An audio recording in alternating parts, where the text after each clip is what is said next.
Менің тыңдарманым, каналға қош келдіңіз. Бүгінгі әңгіменің тақырыбы әкесінің жаназасында үйленген жігіт туралы. Әдетте қарбалас тірліктен қолы босамайтын ата-анасы жанында қалып, бар назар өзіне ауғанда бала көңіл шаттанады ғой шіркін. Көптен бері Әсем мен Мадияр өз ұлы Мақсатқа көп көңіл бөлмей жүрді. Ертелі кеш жұмыс басты, бұл жас жұп күн қараңғыда үйіне оралады. Ұлын 5 жасында сүндетке отырғызып, бүкіл ағайын туған туыстың басын қосып құдайы тамақ берді. Жұмыс басты болғандықтан көбіне жиын тойдан қалып қоятын Әсемге есеппен сыйласатын мына заманда ешбір абысыны қол ұшын созбады. Күн ыстық, шыжып тұрған кез.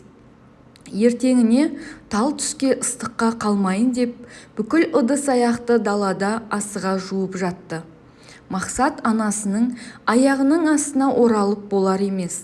Ары ойна, ыдыстарды сындырасың деген анасының сөзіне құлақ салар бала жоқ. Жердің бәрі шылқа-шылқа су болған соң, аяғы тайып, алма салатын шиша ыдыстың қырына дәл аузымен құлады. Шырылдап жылап, аузының бәрі қан жоса болды. Шиша сынып, үстіңгі ернін мұрнына дейін екіге айырып жіберген еді. Ол аздай майда сынықтар тісінің арасына кіріп жатты. Бірнеше тісі сынып қалды. Әсемнің зәресі зәр түбіне кетіп, баласымен қосыла жылап жүр. Қолы дірілдеп, әрең дегенде жедел жәрдем шақырды. Ауруханаға апарып, шиша қалдықтарын алып, ота жасап ернін тігіп берді.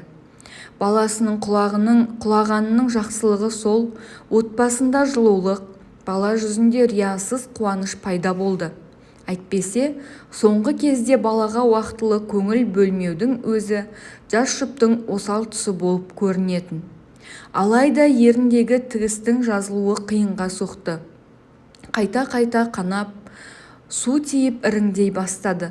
Баланың жылауы көбейіп, ызбайланып, тым ынжық болып кетті. Мадияр мен Әсем бұрындары балаларының бұлай бал-бұл жанып сөйлегеніне мәз болса, кейде мезі болып ұрсып жататын. Көп сөйлемеуді бұйыратын. Енді міне, оның сыңғырлаған үнін еститін емес. Ыңырсып, кейде саусақтармен нұсқап көрсетіп, қалауын сөзбен жеткізуді тоқтатты. Ерніндегі жара ауыратын болғандықтан сөйлегісі келмей жүрген болар деп, әке-шешесі қатты назар аудара қойған жоқ. Әсем мұғалімдік қызметінен уақытша демалыс алып, баласына өзі қарап жүр. Баласының жылауы күн сайын үдей түсуде. Алғашында жаны ашып, ұлын ұрыспай мәпелеп жүрген ана байғұстың төзімі таусылуға шақ қалды. Мақсат көбінесе бала бақшада болып әке-шешесін мазаламайтын. Сенбі күндері Әсем өзінің ата-анасына апарып тастаушы еді. Енді міне, өз баласын өзі жақтыра алмай әрең шыдап жүр. Анасына қоңырау шалып, жиен немересін тым еркелетіп жібергенін айтпақ болды. Алло, мама, қалдарыңыз қалай? Жақсы шүкір қызым, өздерің қалайсыңдар? Мақсат тәуір болайын деді ма? Жоқ, қайдағы, керісінше еркелеп ынжықтанып жүр. Әбден еркелетіп жіберген сияқтымыз. Ерке болсын, бұзық болсын мейлі. Ең бастысы аман болса болғаны. Қандай бәледен аман қалды? Телефонды берші сөйлесейін. Мақсат әжесіне бірдеңелерді айтқысы келгендей, сөйлей алмай ыңылдап қойды. Ақыр соңы ызасы келген балақай бар даусымен жылап жіберді. Оған не болғанын анасы еш түсіне алар емес. Біршама уақыттан соң Әсемнің анасы қайта хабарласты. Қызым, мен алаңдай бастадым. Мақсат сөйлегісі келіп, бірдеңелерді айтты. Бірақ сөздері түсініксіз.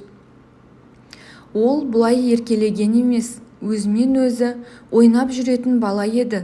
Сөздері нық, анық болатын. Қызым, бұл еркелік емес, өткен жолы құлағанда зақым келген жоқ па? Мен де соны уайымдап жүрмін. Жаныма маза берер емес. Оны тезірек дәрігерлерге көрсет. Иә, Мадияр да солай айтып жүр. Ертең тексеруге алып барамын. Мадияр жұмыста болғандықтан Әсем баласын жетектеп ауруханаға барды. Расымен де баланың сөйлеуіне байланысты ақау бары расталды. Оған қоса үстіңгі ернінде екі жаққа бөлініп, ортасы арық секілді болып қалғандықтан сөздері дұрыс шықпайтынын айтты. Бірақ сол күннен бастап Әсем өз-өзін жеп қоя жаздап жүр. Ана байғұс баласының бұл көрген азабына өзін кінәлі сезініп, жастан көзі құрғайтын емес. Күн сайын ұйқыдағы ұлынан кешірім сұрап, көзіне жас алып қалады.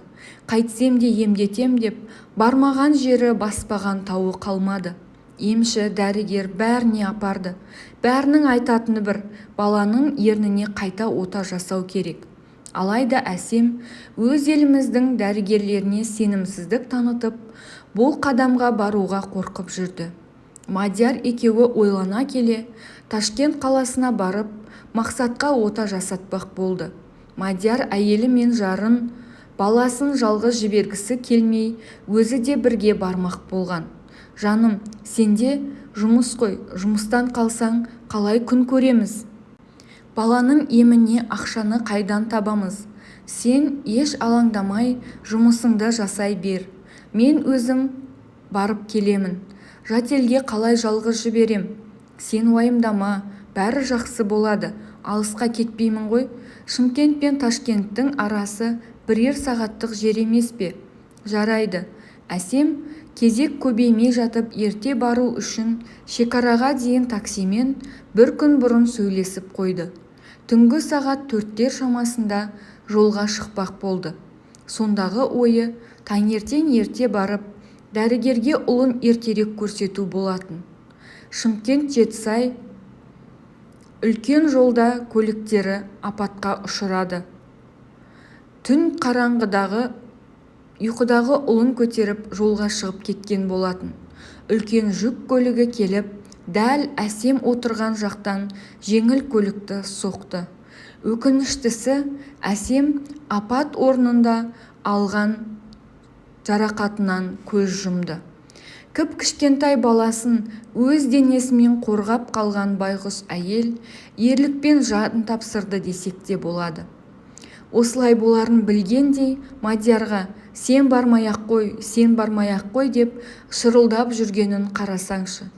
Періштедей балақай анасының өлі денесін өз көзімен көріп тіптен шошып қалды.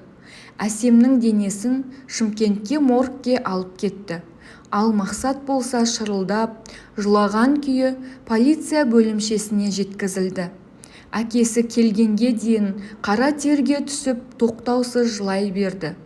Әкесін көрген кезде тіптен жылауы күшейе түсті. Әкесі мен ұлы екеуі бірі анасын, бірі сүйікті жарын жоқтап еңіреп жылап алды. Әсемнің денесін Мадияр ауылдағы әке-шешесінің үйіне апарып, сол жерде жаназа намазы оқылып, мәңгілік сапарға шығарып салды. Жол апатына кінәлі жүк көлігінің жүргізушісі бас бостандығынан айырылды. Анасының қазасынан соң Мақсат бұрынғысынан бетер ынжық, кесір болып ешкімге көнбейтін мінез пайда болды. Мадияр баласын әке-шешесіне тастап, өзі қалаға жұмысына оралды. Мадияр мектепке математика пәнінен сабақ береді. Анасы қаза болып, әкесі тастап кеткен балақай өзін ешкімге қажеті жоқ адамдай сезініп, бір бұрышта тығылып жылап отыра беретінді шығарды. Мадиярдың ағасы Азамат қара шаңырақта әке-шешесінің қолында тұрады. 5 баласы бар үлкен отбасы. Жеңгесі Дариға өте тамаша жан. Мақсатты өз балаларынан артық жақсы көріп, өзіне жақын тартқысы келсе де, оған көнетін Мақсат жоқ. Сен менің анам емессің, сен менің анама ұқсамайсың деп маңына да жолатпайтын. Әңгіменің жалғасын келесі бөлімнен тыңдай аласыздар.